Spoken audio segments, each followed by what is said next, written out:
All right. So next topic. Damn it, Jim. What? I promised. You made a liar out of me. I promised last podcast there wouldn't be another list for quite a while. Who? And yet, it's going to go very fast. Comes to us from VentureBeat.com. It's a top 20 best-selling games of the decade in the U.S. So, Bri, if you would have to, I guess you've looked at it already, so I was going to say, if I'm you're looking going to at have it right now, but yeah, it's pretty much exactly what I would have guessed. Right. So, going through it real quick. Should we do bottom up? Like Classy Gentlemen? Yeah, okay. So, starting in at number 20, we have Star Wars Battlefront 2015, which kind of shocks me because I didn't think that game sold. I know it got shit reception and a lot of people bitched about it. I didn't think it sold that well. Oh, it got hated on, but you know what? Oh, apparently an internet outrage mob doesn't result in the actual sales. What a shock. So go ahead, Jim. Number 19, Zelda, Breath of the Wild. Not a shock. Yeah. System seller. Number 18, Destiny, which that's not really a shock either. That had huge hype behind it.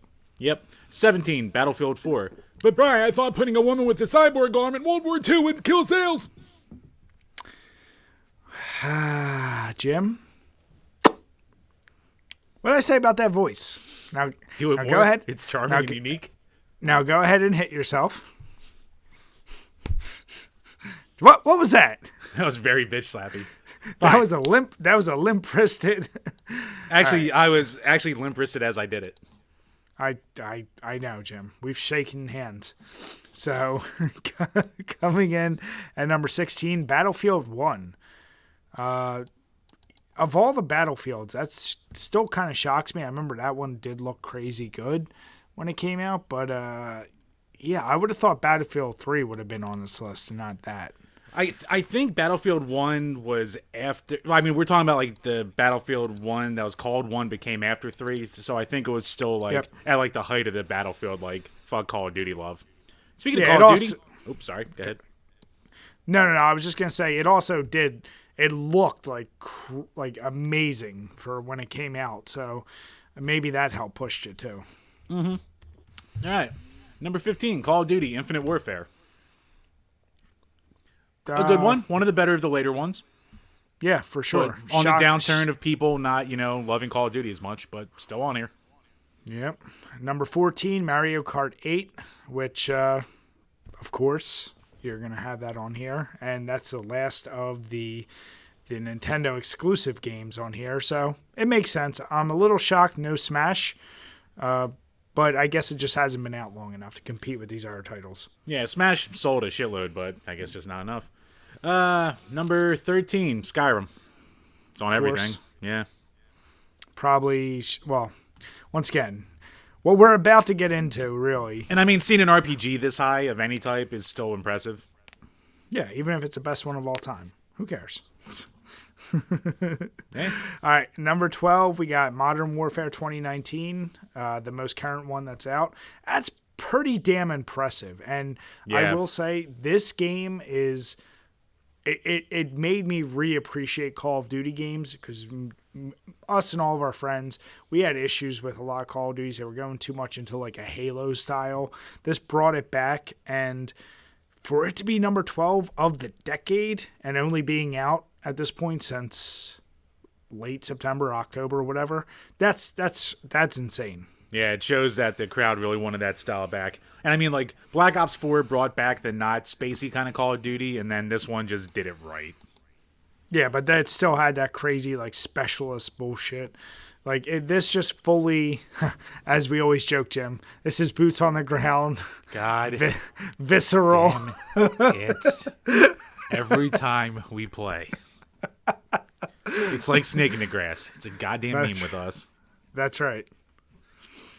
All right, number 11, Call of Duty Advanced Warfare.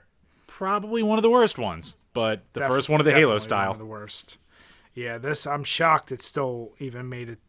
I mean, I guess everyone was just interested, bought it, but goddamn, that still one of my most hated of the Call of Duties. Was it? What was it? Was it Infinite Warfare that came with Modern Warfare Remastered? I'm kind of shocked that that's so low, but I guess that's in the real doldrums of Call of Duty. Yeah, that's when people lost most faith, and I think at one point people were probably buying Infinite Warfare just to get that Modern Warfare remake, to be honest. We kind of did. Yeah. So number 10, we got Minecraft. Once again, shocked it's this low. But it was like free for a while, right? Before? Kind of. It was in like a beta that you could pay for, and it like technically came out in 2009, so this is the first list here is 2010 through 2019, so I don't know the logistics of it, but I think the official release date was 2010, so yeah, it does seem low for me though. But maybe just the dirty casual crowd isn't as what do you call it? You know what I'm trying to say. No, I hear you. Before I stumble over myself some more. But number 9, Call of Duty again, Black Ops 4. Makes sense. Really fun game. Return to form? Yeah. I really like that game, so makes sense. Number 8, Call of Duty World War II. I was looking forward to this game like a motherfucker, and I'm shocked it's higher than Black Ops 4 or even too. Modern. I do really like it, and I know a lot of people wanted to see Call of Duty go back to that. But I don't know. I just would have thought that would have been lower, but still, I'm not shocked. It's on the list. Yeah, something was off a little bit about it. Like, we only really liked that one game mode, but the one where, like, you kept taking turns trying to storm each, the other player's bases and crap like that. Yep. But, yeah, or was that the first one to go back to boots on the ground, visceral warfare? That was. Okay, so that's probably why it sold so high, because everyone's like, oh, shit, it's back to the old style. That also had a crazy revamp for zombies mode, and it made the zombies legit scary. It wasn't goofy like all the other game zombie modes. This one was like creepy and a story-based zombies mode, which was nice. Yep. Number 7, Red Dead Redemption 2. For all the shit it got, and for all the shit it got, and people saying it's boring, it sold like hotcakes. So yeah, I'm not shocked. Number 6, we have Call of Duty Ghosts, which that was on the start of the downturn. Yeah, I mean, I had things I liked about it, but that was a rougher one, and that started the degrading of Call of Duty. Yeah, like I didn't hate Ghosts. We played the shit out of it. It's just like of the old school before the Halo ones, it was the weakest of the batch, which is kind of meh. Yeah. Number 5, Call of Duty. Shocker, Black Ops 3. Great game. Yeah. Nothing negative to say. I'm not shocked where it's at either. Probably one of the best of the Halo ones. Yeah. And then number 4, Call of Duty Modern Warfare 3. Oh, you're just going to take my spot. Cool, Jim. Yeah, I took it. No, Modern Warfare 3, it's just because Modern 2. If Modern 2 was in this decade, that would have won. But that game just sold like crazy, especially when they started doing the swapping between Black Ops and Modern Warfare games. There was a crowd that loved Black Ops style and a crowd that loved Modern Warfare style. So that's really what you're seeing there. Number 3, we have Black Ops 2, which is probably my favorite of Black Ops because it introduced more game modes, insane kill streaks, and it played the best of the Call of Duty games. I think it's the best made one. Yeah, for sure. Number 2, we actually have Call of Duty Black Ops 1. Which that game, I mean, that revolutionized a lot because it combined one of the best campaigns they made. It was a very unique, going back to like a Vietnam style scenario, which before it was just World War II or modern. No one ever tried to tackle that in between, and this game did it very well. It was really fun. Zombies mode was out of control because they added a lot more from World at War, so I'm not shocked at all its position. Yep, and number 1, GTA 5. I said the staying power of this game is absolutely incredible. It still maintains a $60 price tag. Maybe if you're lucky, you can get it for $40. If it like even Xbox One, the best I've ever seen it on sale for is like $20. It's a rock star of a game. Yeah, what do you call it? I was like, this was before I had my kids, so I still had some semblance of time. I was like, oh, maybe I'll give the story of this a go. So I found it at a Goodwill, and I was like, oh, sweet, $5-10, something like that, awesome. Get home and it's missing disc 2, so still not able to play it. Good job, Jim.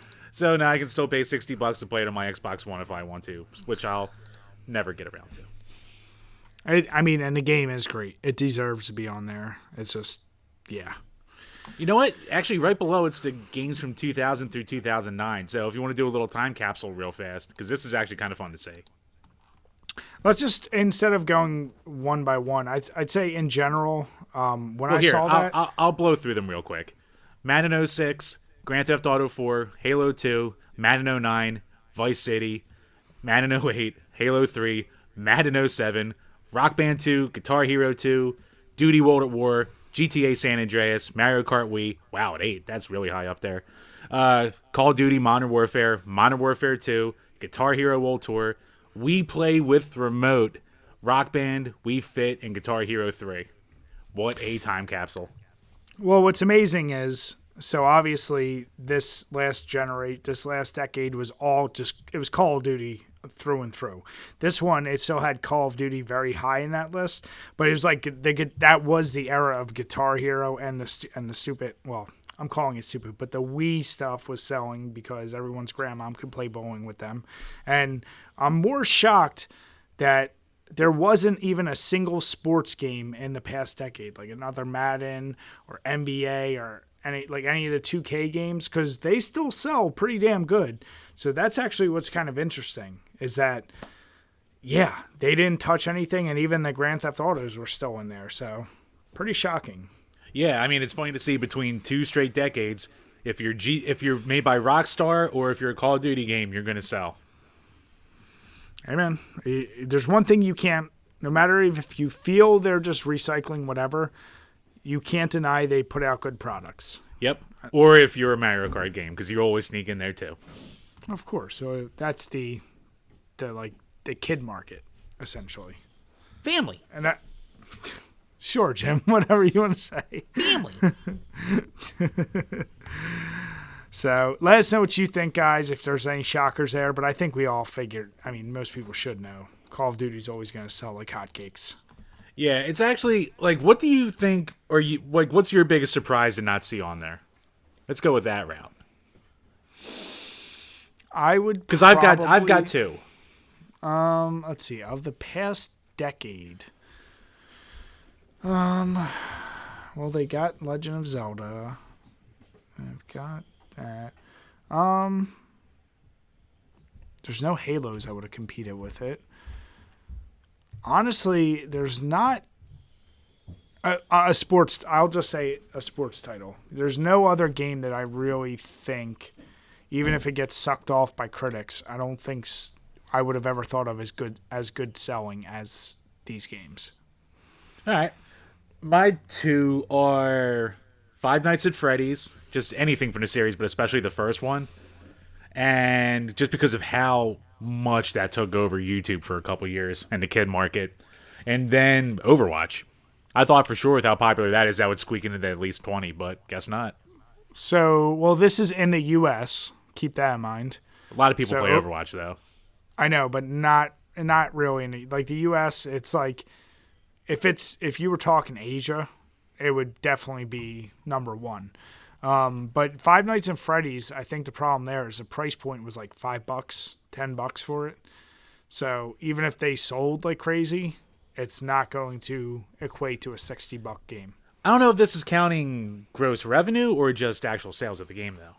My guess is gross revenue. Yeah, maybe.